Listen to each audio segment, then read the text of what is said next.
Good evening, Facebook friends and YouTube followers. This is Rich again, back for your third and final video blog of the night for August 20th, 2014, Wednesday night around 7:55 in Billerica, Massachusetts. The sun's going down. Going to be another nice and comfortable night, close to 60 degrees. Won't be very as chilly tonight because it's going to be some cloud cover.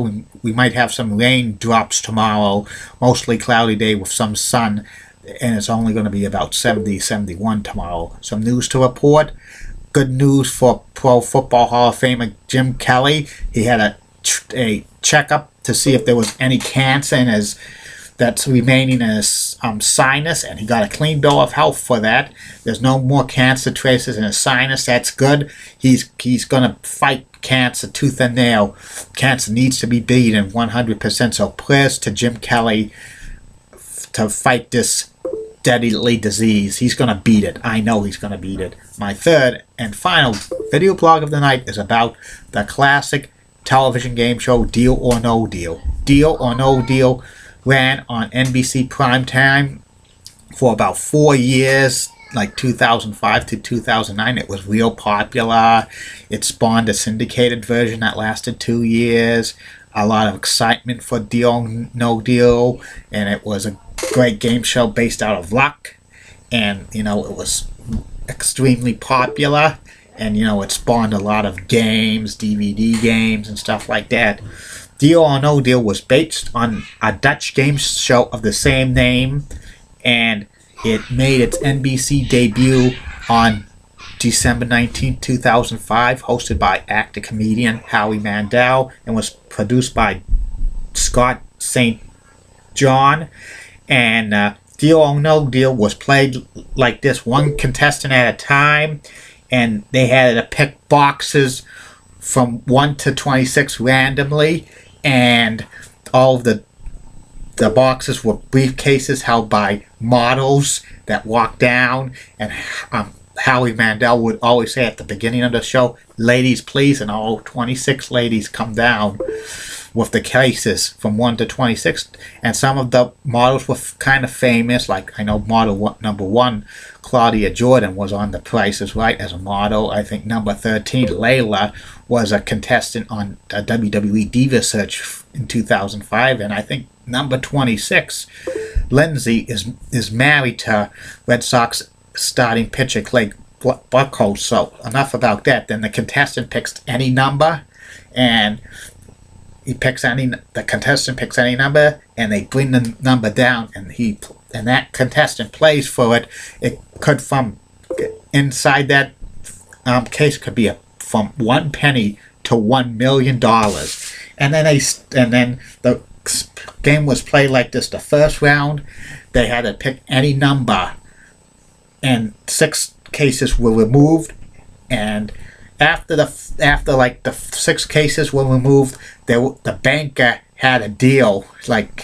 He tried to get the contestants to sell the box for the least amount of money. If they knocked out the numbers on the left side, which were the low amounts, the offer would be high. If they knocked out a lot of them on the right side, the offer would be low, and the banker would offer it, and then Howie would say Deal or No Deal, and sometimes mainly the contestants say no deal. And then the second round, they would have to eliminate 5 more cases, and the banker would make the next offer.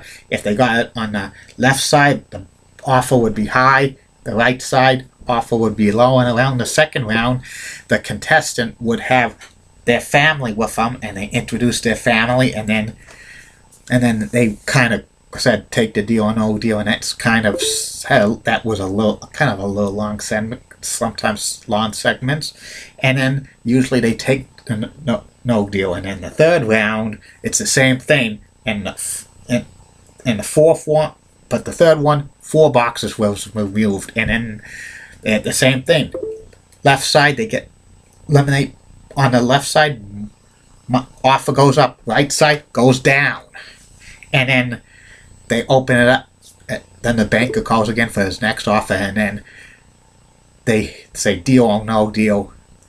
And they do the same thing on round 4. But it's 3 cases, and sometimes when it's the lower when they're opening up the cases for when it's getting down to the nitty gritty, and sometimes that took too long, and sometimes I didn't really like that. And then after the 4th round, the deal either is high or low, depends if they knocked out small or big amounts. And from round 5, only 2 cases were removed, and then from like 6 to 8, round 6, 1 case removed each. At any time, if the contestant thought it was enough money that they're tempting, they could say deal, or if they're not, no deal. After the 8th round, they had the option of switching the case with the model to see if they got a high or low amount, and if they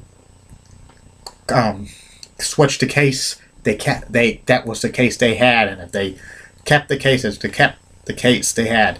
If at any time they took the deal, say if they took the deal like after like the 5th round or like the 4th round deal, then Howie would say, had you said no to that offer, what case would you pick? And the contestant would pick this number and this number, and if it went, and if it was like something, if it was low amounts, your offer would be this. And then had you said no to that deal, what would be the next number? They picked the number they were going to pick. And if it was a high number, the next offer would be that. And then they would, you sold this case for this amount of money, you get, maybe it's a good deal or a bad deal. And this deal or no deal was supposed to be a 1-week tryout show for NBC to see if it was going to be a regular series. It was on Christmas week 2005. The ratings averaged about 13 million viewers. NBC gave the green light to make it a weekly series after the 2006 Winter Olympics, usually scheduled 3 nights a week, and the ratings were pretty good. And it was like a top 20 show, and then NBC renewed it for a 2nd season, but like they usually Deal or No Deal ran into the late spring each year because NBC did not want to overexpose the show like what happened several years back with ABC with Who Wants to Be a Millionaire. They had Who Wants to Be a Millionaire several nights a week the entire year. We'll get to Who Wants to Be a Millionaire in a future blog. But like some of the times with the Deal or No Deal, like they had like some twists, like offers they had with like cars or prizes if they didn't take the deal or something to tempt them to take the deal. Also, once in a while they would have celebrities and themes. I think one time they had Celine Dion, another time they had football players and other celebrities that got the ratings high.